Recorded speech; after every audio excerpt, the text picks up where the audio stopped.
And the question is, why aren't there more women in political leadership roles?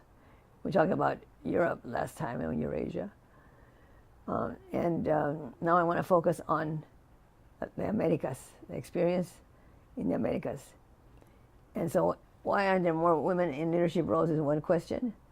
And more importantly to me is the next question.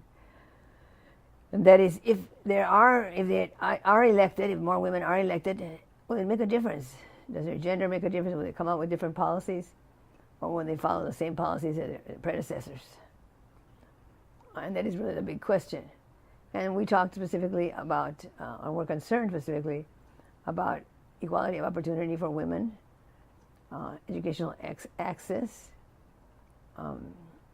wage distribution, and concerns that are very specific, more specific for women. And in the Americas, I think that that's really an important issue. That is, that there have some very peculiarly focused concerns for women. One of them, of course, is there's a great deal of violence against women in the Americas. Not to say there's not in other countries, but there is plenty to deal with here. And we have particularly the issues of the U.S.-Mexican border, and what happens to women in those areas, and what happens to women, how women are affected who are considered to be illegal or undocumented, and what happens to their children when their women are deported, or when the children are deported, or what happens to their children when they're not allowed to go to school or financed to go to college, or do not have access to other kinds of services. So it is really the most important issue for all of us. So I'd like to look at the Americas, and all we have to do is look over our shoulder and see what's happening in the Americas.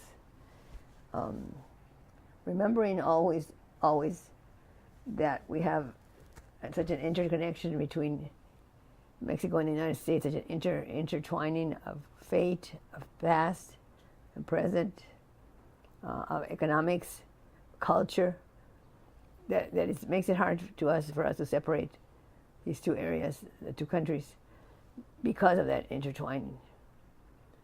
But what is the experience in Latin America? I prefer to say Las Americas, but what that means is, Las Americas, what that means is North America, Central America, and South America, all together. So we'll take a look at that and the Americas. I want to add also that in talking about the Americas specifically, we need to remember that there are some additional avenues that have been used for women to come to leadership roles.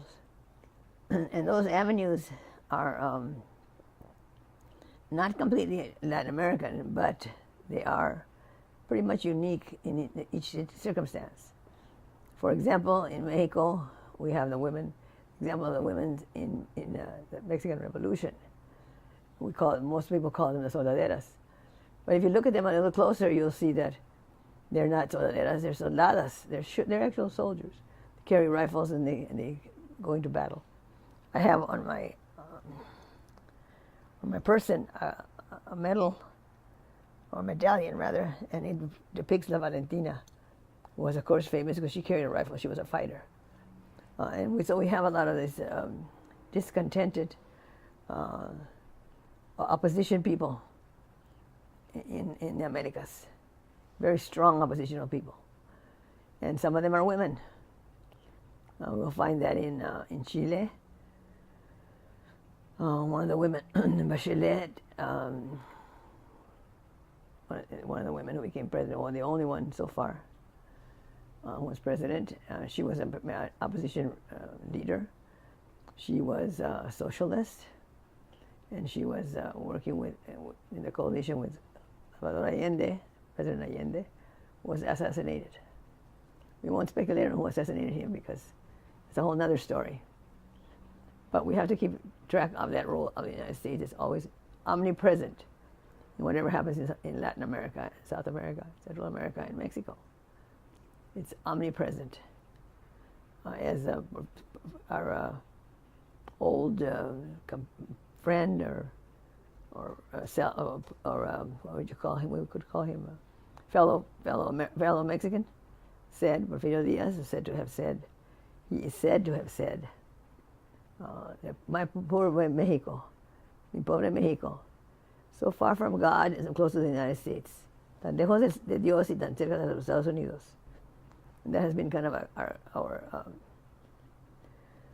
shadow over our shoulder for all this time. So to solve issues that having to do with women, we need to address what goes on around us as well.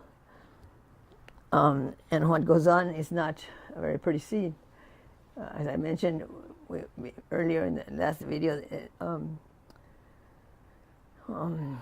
what happens in the United States is that there's quite a few women in minor roles, but they don't get to the point of the major political roles.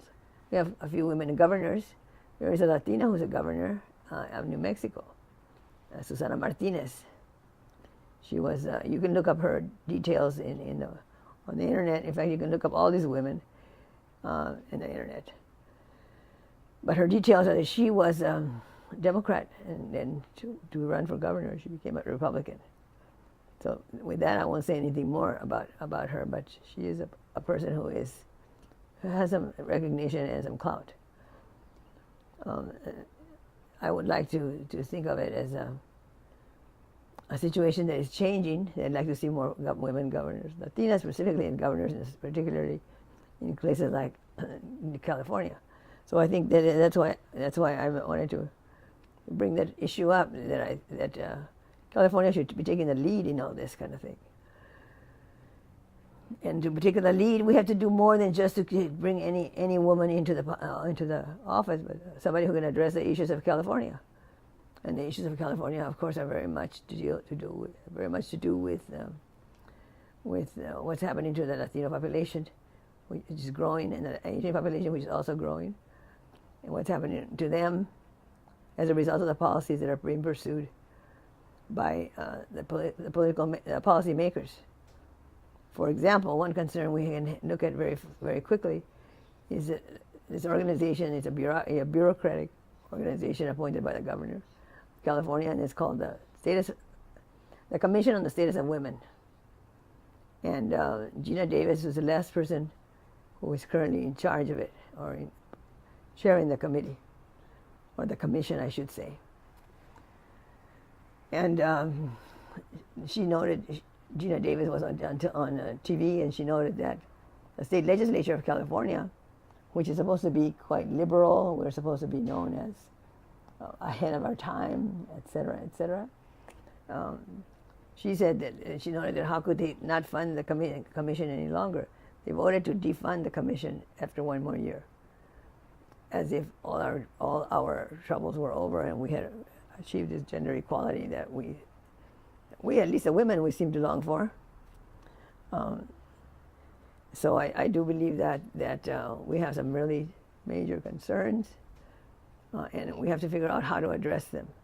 And one of the ways I thought we should address them would be to elect a Latina for governor of California in the year 2014, because it's immediate, it's close by to us. That is, 2014 is not very far away. And California is an important state. It takes some very large roles in the world's stage. And it's so intertwined with Mexico and the Americas that it's almost inseparable for us as we talk about it. And also, there's other reasons why it's very important that we do something in California, because as I pointed out in my description of the project, to get a person elected, a woman elected there, a Latina, this is something doable right now, but we have to mobilize.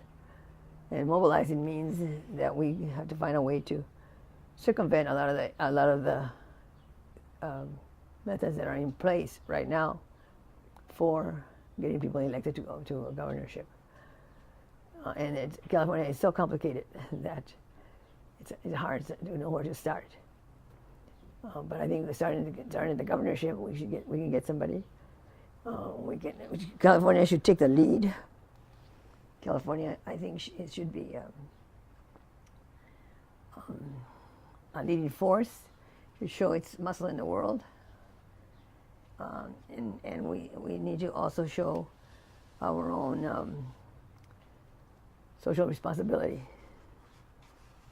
We have a responsibility to lead social areas as well. We think of the United States and we think of California as a very advanced democracy, and I think that we have to show that. This project that I wanted to start is an opportunity to take some action towards the goal of electing women to politically powerful positions throughout the United States. The election of a Latina for governor in 2014 is a major step in that direction. So I ask you to think of California as being a leader. We should lead off. We should, in fact, not lean in as one of the authors states, but jump in and go for this goal. So I'd like to urge all of you to go out and do your political work. Get active. Let's get a Latina elected to governorship of the state of California. Okay, thank you. See you next time.